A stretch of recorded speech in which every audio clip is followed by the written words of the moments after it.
Okay जी students, हम अपना lecture start करने लगे हैं। अब इसके अंदर कोई ना बोले।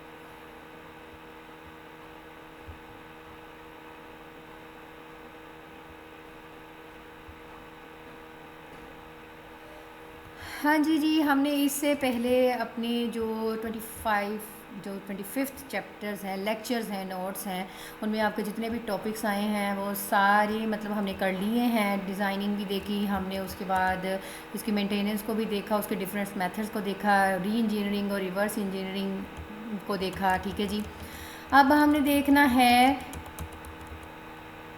Software reliability and quality management को।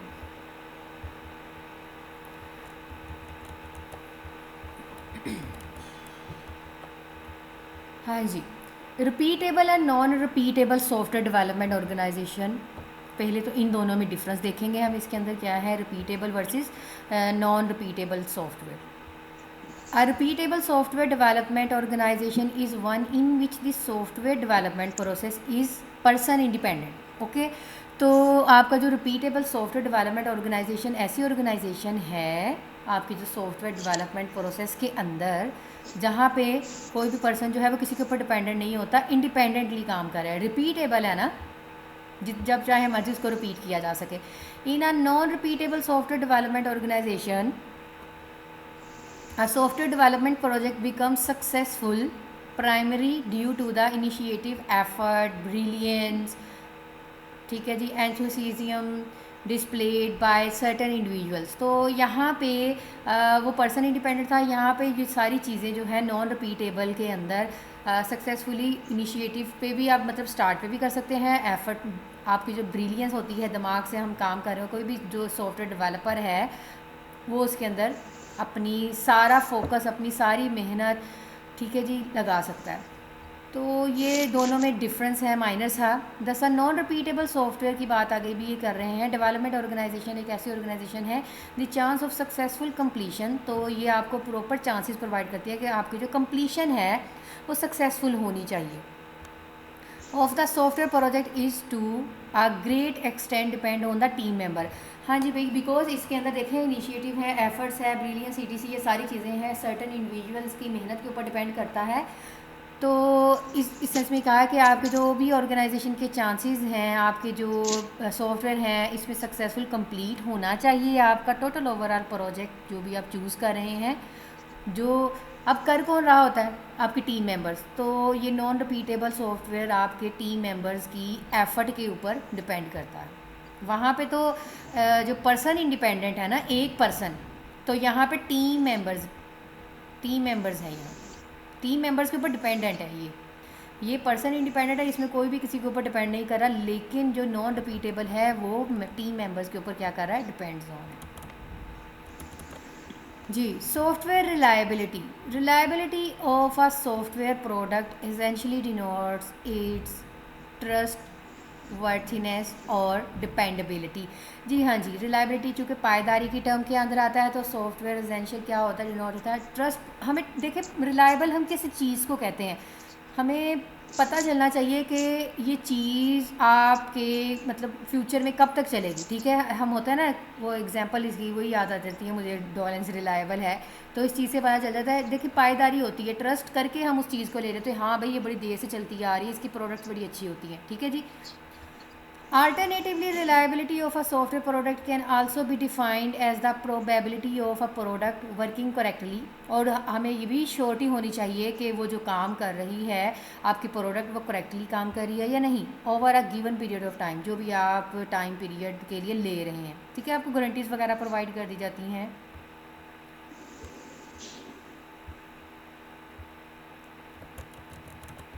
Okay, it is obvious that software product having a large number of defects is unreliable। It is also clear that the reliability of a system improves। तो हमें वहाँ पे system की reliability को क्या करना चाहिए, इम्प्रूव करना चाहिए। जब वहाँ पे अनरिलायबल या डिफेक्ट्स वगैरह आ जाते हैं तो फिर हमें उसको इम्प्रूव लाजमी करना चाहिए। ख्वाह वो आपका सॉफ्टवेयर है या हार्डवेयर है, हर चीज़ में रिलायबिलिटी होनी चाहिए। If the number of defects in it reduces, However, there is no simple relationship between the observed system reliability and the number of latent defects in the system.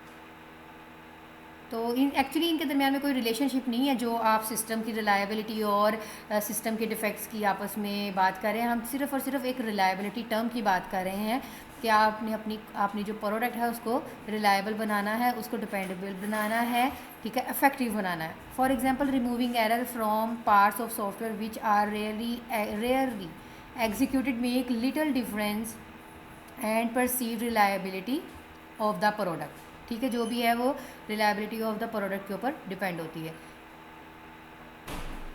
तो यहाँ पे अगर हम लार्ज नंबर ऑफ प्रोग्राम्स की बात करें तो 90% of execution time जो है टिपिकली प्रोग्राम स्पेंड करता है execution time only 10% of instructions in the program. मतलब 90% जो है वो आपकी जो बिहेवियर होता है सॉफ्टवेयर का उसके लिए होता है एग्जीक्यूशन टाइम. ठीक है, बाकी जो 10% है वो आपकी इंस्ट्रक्शन को रन करने के लिए होता है. तो most use 10% instruction are often called the core of the program. और हम एक्चुअली उस जो 10% इंस्ट्रक्शन ऑफ कोड होता है ना, लोड हो रहा है, देखिए 10% आपका कोड होता है, बाकी 90% जो है वो आपका सिस्टम का बिहेवियर होता है. लेकिन जो 10% है ना आपका कोड, वो ही आपका एक्चुअली कोर होता है. The rest 90% of the program statements are called non-core and are executed only for 10% of total execution time. हाँ जी भाई, वो जो 10% है उसके ऊपर वो सारा 90% जो है वो चलता है. It therefore may not be very surprising to note that removing 60% of product defects from the least used part of the system would typically lead to only 3% improvement to product reliability. So बेटा ये हमें ये terms बताई हुई हैं कि इतनी percent जो अगर आपका 60% प्रोडक्ट है उसके अंदर डिफेक्ट अवेलेबल है तो 3% इम्प्रूवमेंट जो है उसके अंदर काफ़ी सेंस होगी कि प्रोडक्ट आपकी रिलायबल हो सकती है. तो आज आगे वही बात है कि हमने अपने सिस्टम को एरर फ्री बनाना है, उसके अंदर हमने रिलायबिलिटी देनी है, उसमें से हमने डिफेक्ट्स को रिमूव करना है, उसमें से हमने अपने बग्स को रिमूव करना है, उसको प्रॉपर इम्प्रूव करना है, हर चीज़ उसकी क्वांटिटी के हिसाब से, उसकी क्वालिटी के हिसाब से. ठीक है जी. तो ये चीज़ है कि एरर फ्री होना चाहिए, उसमें कोई डिफेक्ट्स नहीं होना चाहिए, आपकी सारी कोडिंग जो है वो करेक्टली काम करनी चाहिए. तो आज आके हर लाइन के अंदर वही चीज़ बताई गई है कि आप करेक्टली आपके जो फंक्शंस हैं वो इम्प्लीमेंट होने चाहिए. ठीक है जी. जो भी आप डाटा वगैरह इनपुट सेलेक्ट कर रहे हैं वही फंक्शन जो है उसी के अंदर ही एरर इन्वोक होना चाहिए. तो देखें ये चीज़ है, जब हम स्टेप बाय स्टेप काम कर रहे होते हैं तो वो काम हमारे लिए ज़्यादा आसान हो जाता है, बजाय इसके कि हम एट टाइम पे एंड पे कंपाइल करके अपना सारा जो है वो डाटा देख रहे हैं कहाँ कहाँ पे एरर है, तो वो ज़्यादा कॉम्प्लेक्स हो जाता है. तो जहाँ पे एरर होगा वो हम सोल्व कर लेंगे. इसी तरह आपकी जो CPU की यूटिलाइजेशन है वो हाई होगी और आपकी जो वर्किंग है वो कम होगी. ठीक है जी. और सिस्टम की रिलायबिलिटी भी अच्छी हो जाएगी. Reason for software reliability being difficult to measure. तो रीज़न्स हम देख लेते हैं क्या वजूहात हो सकती हैं. The reasons why software reliability is difficult to measure can summarise as follows. किस वजह से जो है आपकी रिलायबिलिटी हमें मुश्किल लगती है सॉफ्टवेयर की सेट करना, वो 3 वजह ये हैं. The reliability improvement due to fixing a single bug. ठीक है, हमें सिंगल बग को जो है वो फिक्स करना पड़ता है. Depends on where the bug is located in the code. और हमें ये देखना पड़ेगा कि कोड कहाँ पे लोकेट है मतलब वो किस जगह पे है. आप कोड कर रहे हैं कहीं भी वो देखेंगे आप.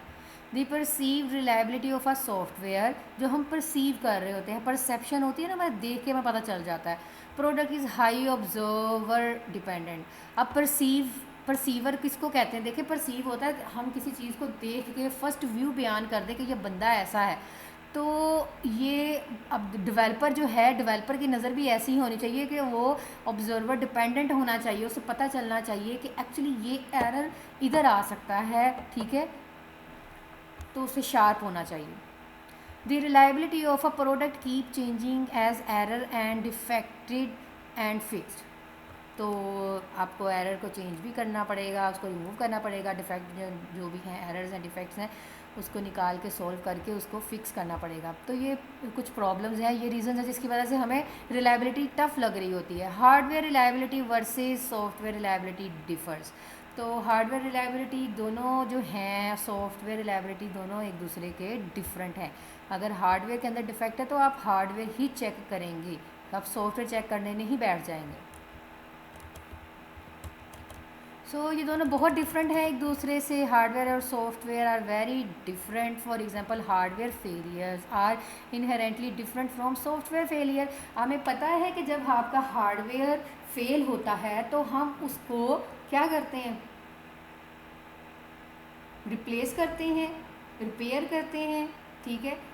और आपका जो सॉफ्टवेयर अगर फेल हो जाए तो वो उसमें तो हम दोबारा सॉफ्टवेयर इंस्टॉल करेंगे, ठीक है जी, इंस्टॉल करेंगे। Most hardware failure are due to component wear and tear. वही बात है कि जब हम शफलिंग कर रहे होते हैं, चीज़ों को मतलब चेंज कर रहे होते हैं, इसमें कोई भी लाइट वगैरह या कुछ भी ऐसा इशू हो जाता है तो उस टाइम पे आपके जो ये वेयर एंड टीयर, इस सेंस में आपका रन टाइम पे जो भी एरर्स अकर हो जाते हैं, फेलियर्स अकर हो जाते हैं, कोई भी वजूहत हो सकती है आपका मे भी हार्डवेयर अच्छा ना हो या मे भी लाइट का इशू एकदम से हुआ हो और आपका सिस्टम क्रैश हो गया हो। तो ये है जी वेयर और टीयर आपके इश्यूज़। लॉजिक गेट में बी स्टक एट 1 और 0। हमें पता है कि आपका लॉजिक जो होती है, बाइनरी जो होती है वो 1 और 0 की फॉर्म में ही होती है। और or registers might short circuit, ठीक है जी। हम ये सारी चीज़ें वजूहात हो सकती हैं आपके हार्डवेयर फेलियर की। शॉर्ट सर्किट हो गया, मैंने ऑलरेडी ये चीज़ें बता दी हैं आपको। तो हम इसको क्या कर सकते हैं, आइदर रिप्लेस कर सकते हैं और रिपेयर कर सकते हैं, ठीक है। अगर हम सॉफ्टवेयर की अब बात करते हैं तो software product would continue a fail until the error is track down and either the design और code is change, that's it. जैसे कि अगर मेरी विंडो क्रैश हो गई है तो मैं विंडो ही चेंज करूँगी ना, मैं कोई और चीज़ तो नहीं ना रिप्लेस करने बैठ जाऊँगी। मैं वो ही ना कहूँ कि मेरी विंडो ख़राब हुई है, विंडो क्रैश हुई है तो मैं हार्डवेयर रिप्लेस करने बैठ जाऊँ, ऐसा नहीं होगा। तो आप लोग अगर कोड के अंदर एरर है, अगर आप कोडिंग कर रहे हैं, पीएचपी की कोडिंग कर रहे हैं, तो आप पूरी विंडो नहीं बदलना स्टार्ट कर देंगे, आप सिर्फ कोड के अंदर ही एरर को फाइंड आउट करेंगे, उसी को चेंज करेंगे। For this reason when hardware is repaired its reliability is maintain at the level that exist before the failure occurred, where is when the software failure is repaired, ठीक है। The reliability में either increase और decrease, reliability में decrease if a bug introduces new error. तो रिलायबिलिटी तब भी आ सकती है, में रिड्यूस हो सकती है जब न्यू एरर जो है अकर हो गया है या हमने प्रीवियस को रिमूव कर दिया तो वो ज़्यादा अच्छा काम करेगा, ठीक है। तो इसके अंदर वही चीज़ें बार बार लिखी हुई हैं, तो आप लोग इसको रीड आउट कर लीजिएगा, इसमें कोई ऐसी चीज़ नहीं है।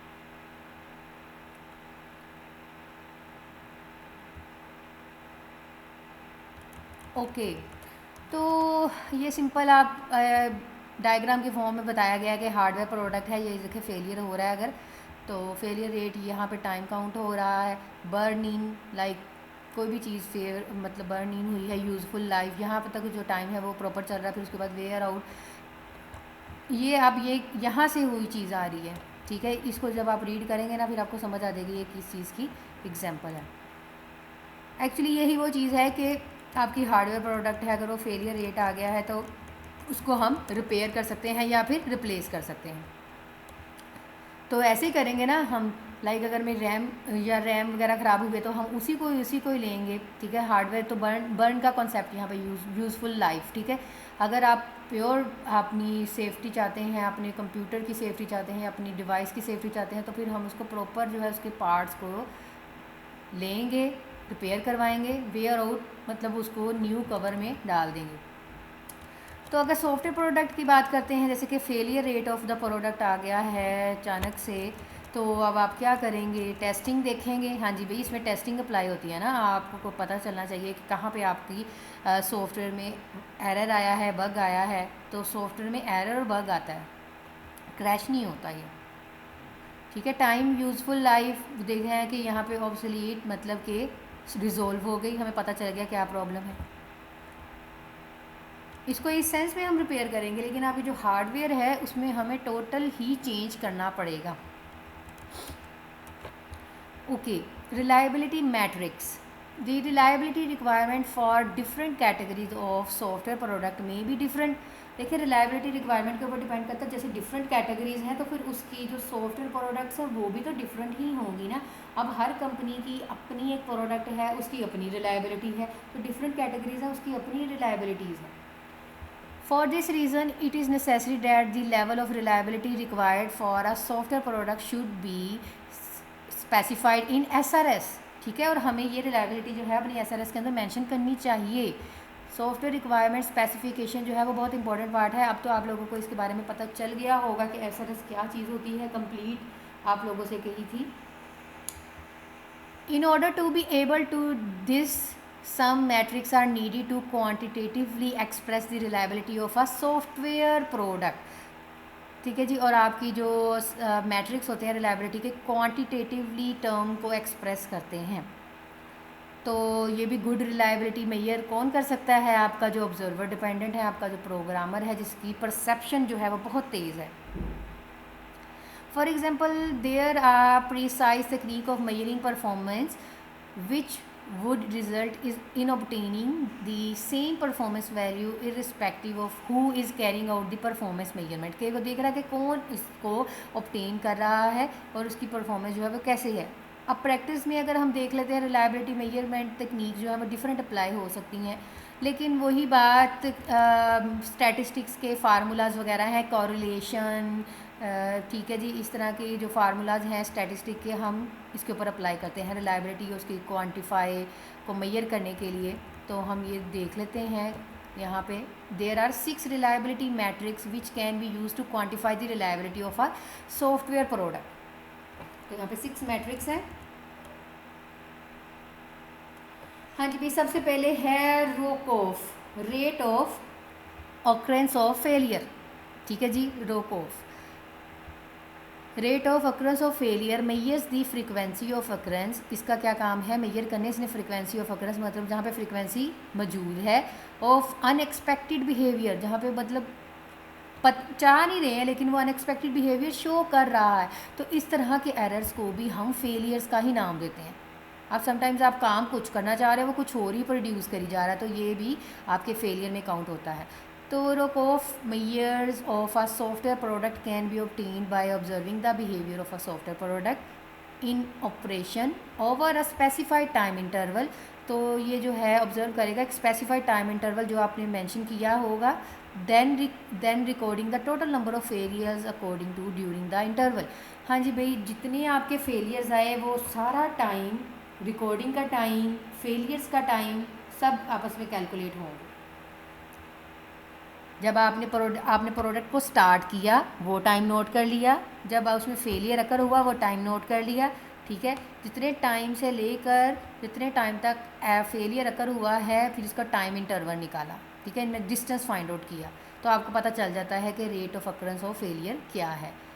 Mean time to failure MTTF is the average time between 2 successive failures. तो यहाँ पे एवरेज टाइम निकलता है, और एवरेज आपको पता है कैसे निकालते हैं? Observe over a large number of failures. इसने अब किस चीज़ को फाइंड करना? लार्ज नंबर ऑफ ऑब्जर्व करनी है, लार्ज नंबर ऑफ फेलियर्स अगर होंगे जहाँ पे आपके सिस्टम के अंदर, उसको ऑब्जर्व करने के लिए हम यूज़ करते हैं. To measure MTTF we can record the failure data in for n failures. तो हम यहाँ पे क्या रिकॉर्ड करेंगे? Failure data of n failures, मतलब number of failures. Let the failures occur are the time instance. तो यहाँ पे time instant T1, T2 and so on Tn. Then MTTF can be calculated as, ये इसका formula लिखा हुआ है. ठीक है जी, ये आपका समीशन का साइन होता है. टोटल नंबर ऑफ n ऊपर लिखा है, i is equal to n, मतलब कि 1 से स्टार्ट हो रही है वैल्यू. तो ये टाइम हो रहा है, टाइम इंस्टेंट ले रहे हैं 1 i प्लस 1 माइनस किसके अंदर? आपके जो स्टार्ट वाला इनिशियल पॉइंट है टाइम वो वाला, और i प्लस 1 मतलब उसके अंदर ऐड होता जा रहा है, और n minus 1 total number of जो भी आपके फेलियर्स हैं उसमें से -1 करेंगे तो आपके पास मीन टाइम ऑफ फेलियर जो है वो निकल आएगा.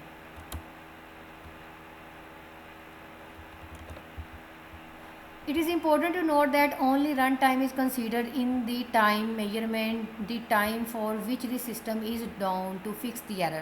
ठीक है, तो इसको फिक्स हमें करना चाहिए, टाइमली करना चाहिए। The boot time ETC are not taken into the account in the time measurement and clock is stop at this time. हाँ जी भैया, आपकी बूटिंग इस टाइम परफॉर्म नहीं हो रही थी जब आप इस वाले जो तकनीक है उसको अप्लाई कर रहे होते हैं। ठीक है जी। और फिर उसके बाद थर्ड है आपकी mean time to repair, MTTR। Once failure, अगर जब एक बार फेलियर अकर हो गया है, हमें पता है कोई एरर आ गया है, कोई भी बग आ गया है, या कोई भी चीज़ पे फॉल्ट आ गया है, some time is required to fix the error. तो सम टाइम्स हमें फ़ौरन से ज़रूरत पड़ती है इसको फिक्स करने की। ठीक है जी। तो MTTR measure the average time it takes to track the error causing the failure to fix them. फ़ौरन से हम इसे ट्रैक करेंगे, एवरेज टाइम काउंट करेंगे और उसको क्या करेंगे, फिक्स करेंगे, फ़ौरन करेंगे। मीन टाइम टू रिपेयर, देखिए मेंशन है मीन टाइम टू रिपेयर। जो भी आपका टाइम निकला है, आपका अगर रिपेयर अगर हो गया है फेलियर अगर, तो आपको नीड है उसको उसी वक्त रिपेयर करने की। मीन टाइम बिटवीन फेलियर, हाँ जी, अब बिटवीन से नाम से पता चल गया कि ये दोनों के दरमियान में होगा। जो हमने MTTF को देखा है, ठीक है, MTTF को देखा है और MTTR को देखा है, तो ये दोनों का आपस में लिंक जो है वो क्रिएट करता है। MTTF and MTTR can be combined, देखो कंबाइन कर रहा है, to get the metrics MTBR between failure. MTBF क्या है, MTTF प्लस MTTR दोनों को क्या करता है, कंबाइन करता है आपकी MTTF को और MTTR को। अच्छा भाई, यहाँ पे देखें, इसमें कंफ्यूज नहीं होना कि यहाँ पे तो MTBR लिखा हुआ है, हालांकि ये यहाँ पे गलत लिखा हुआ है। ठीक है, मीन टाइम बिटवीन फेलियर है, MTBF है यहाँ पे आना। Thus MTBF of 300 hours indicates at once a failure occurs. The next fails is expected after 300 hours। मतलब अगर वो इस टाइम पे अकर हो गया है तो दूसरा फिर उसके बाद भी 300 hours के बाद ही अकर होगा। In this case measurement are real time and not the execution time as in MTTF। देखिए कि हमें MTTF में एग्जीक्यूशन के टाइम पे कम ना करना पड़ रहा था, लेकिन MTBF ने इन दोनों को कंबाइन करके जो भी आपकी फिक्सिंग प्रॉब्लम है, ठीक है, आप उसको क्या किया, रिजॉल्व किया रियल टाइम के अंदर। हमें मतलब एग्जीक्यूशन टाइम का वेट नहीं करना पड़ेगा। हाँ जी भाई, probability of failure on demand POFOD unlike the other matrix discuss, जैसे कि हमें दूसरे देखे उस जैसा नहीं है ये। This metric does not explicitly involve time measurement, ये टाइम मेजरमेंट से इसका कोई भी लिंक नहीं है। ये सबसे डिफरेंट है उन जो हमने तकनीक्स देख ली हैं। POFOD measures the likelihood of the system failing when a service request is made। ये तब फेलियर अकर होता है जब आप कोई सर्विसेज को रिक्वेस्ट करते हैं। ठीक है, अब जैसे कि आप कोई भी सर्विसेज हो सकती है, आप लाइक इंटरनेट के ऊपर ही सर्च कर रहे हैं, वहाँ पे कुछ आपका सॉफ्टवेयर काम नहीं कर रहा, आपकी रिक्वेस्ट प्रॉपर नहीं जा रही, तो ये किसी भी टाइप की सर्विसेज से रेलिवेंट हो सकता है। प्रोबेबिलिटी है ये। For example POFOD 0.001 would mean that 1 out of every 1000। तो 0.01 का क्या मतलब है, इसका मतलब है कि 1 जो है वो आउट होगा हर एक 1000 सर्विस रिक्वेस्ट के अंदर से। मतलब जो आपकी 1000 सर्विसेज हैं उसमें से एक जो है वो स्किप हो जाएगा, उसके बाद 999 जो है वो रिक्वेस्ट जो जाएगी। तो इस टाइम पे देखें पूरी सर्विसेज आपकी नहीं जा रही, एक भी वैल्यू स्किप हो रही है, तो यहाँ पे भी आपका क्या अकर हो रहा है, फेलियर अकर हो रहा है। तो जो है POF इसको क्या करेगा, रिजोल्व करने की कोशिश करेगा। अवेलेबिलिटी, हाँ जी भी, सिस्टम अवेलेबल। हैकर्स होते हैं ना, हैकर्स अवेलेबिलिटी का कॉन्सेप्ट होता है जब आप सिस्टम ही अवेलेबल नहीं होगा तो वो कैसे उसको हैक कर सकेंगे। तो availability of a system is measure of how likely shall the system be available for use over a given period of time, कि आपका सिस्टम जो अवेलेबल है वो कितने गिवन टाइम के लिए और कैसे उसको यूज़ करना है। This metric not only consider the number of failures occurring during the time interval but also take into the account the repair time, down time, जो भी रिपेयर टाइम है, डाउन टाइम है, जो भी failure अकर हो रहा है, वो सारा आपकी अवेलेबिलिटी के अंदर आएगा। This matrix important for systems such as telecommunication system and operating system, which are supposed to be never down and were repaired and restart. मतलब ये आपकी वो सर्विसेज हैं जब आपका सिस्टम अवेलेबल होगा, स्टार्ट होगा, देन ही आप बाकी सारे जो हैं उसके ऊपर काम परफॉर्म कर सकेंगे. तो अवेलेबिलिटी के बगैर तो वैसे ही गुजारा नहीं है. सिस्टम अगर अवेलेबल नहीं होगा तो आप काम जो है वो नहीं कर सकते. Okay. Classification of software failures. Classifications क्या है सॉफ्टवेयर फेलियर्स की? तो यहाँ पे आपके पास 5 जो हैं वो क्लासिफिकेशन है. एक आती है ट्रांजिएंट, परमानेंट, रिकवरेबल, अनकवरेबल, कॉस्मेटिक. हाँ जी, क्लासिफिकेशन है आपकी जो फेलियर सॉफ्टवेयर प्रोडक्ट की 5 डिफरेंट टाइप्स हैं उसकी. ट्रांजिएंट क्या होता है? Transient failure occur only for certain input value while invoking a function of the system. ये तब अकर होगी जब आपका सिस्टम जो है वो फंक्शन परफॉर्म कर रहा है और उस टाइम कोई भी इनपुट जो है वो रन टाइम पे काम नहीं कर रही. ठीक है, उसी टाइम पे होगा जब आपके सिस्टम रन टाइम पे काम कर रहा होगा, ये तब फेलियर अकर होगा, अदरवाइज़ नहीं होगा. परमानेंट फेलियर जो है occur for all input values while invoking a function of the system. हर टाइम पे आप सिस्टम को चलाएं या ना चलाएं लेकिन एरर जो है वो अकर हो रहा है, आपका रिजोल्व नहीं कर पा रहे आप लोग. Recoverable, when recoverable failures occur the system recovers with और विदाउट ऑपरेटर इंटरवेंशन. ठीक है, जब आप कोई सिस्टम को रिकवर कर रहे हैं, किसी ऑपरेटर के साथ कोई फंक्शन यूज़ कर रहे हैं या कोई भी काम उसके ऊपर कर रहे हैं, रिकवरी परफॉर्म कर रहे हैं, उस टाइम पे ये फेलियर अकर हो सकता है. अनरिकवरेबल क्या होते हैं फेलियर्स? दी सिस्टम में नीड टू बी रीस्टार्टेड. तो अनरिकवरेबल जो होते हैं उसमें हमें पता चल जाता है कि यहाँ पे सिस्टम जो है रीस्टार्ट करने की उसको ज़रूरत है. हाँ जी भाई. Cosmetics. These classes of failures cause only minor irritation. ठीक है, अब देखिए कॉस्मेटिक्स अगर ख़राब होती है तो वो आपकी स्किन को ख़राब कर देती हैं, तो यह भी वही चीज़ है कि माइनर इरिटेशन होती हैं कोई, and do not lead to incorrect result, और आपको प्रॉपर रिजल्ट जो है वो नहीं जो प्रोवाइड कर रही होती है. An example of a cosmetic failure is the case where the mouse button has to be click twice instead of once. ठीक है, मैंने 2 बार कर दिया है और मुझे करना 1 बार था. तो इस तरह जो है ग्राफिकल यूज़र का इंटरफेस चेंज हो सकता है.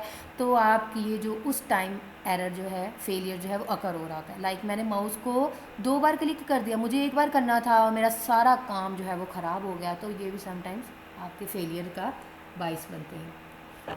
हाँ जी स्टूडेंट्स, ये था आप लोगों का लेक्चर. होप सो समझ आ गया होगा.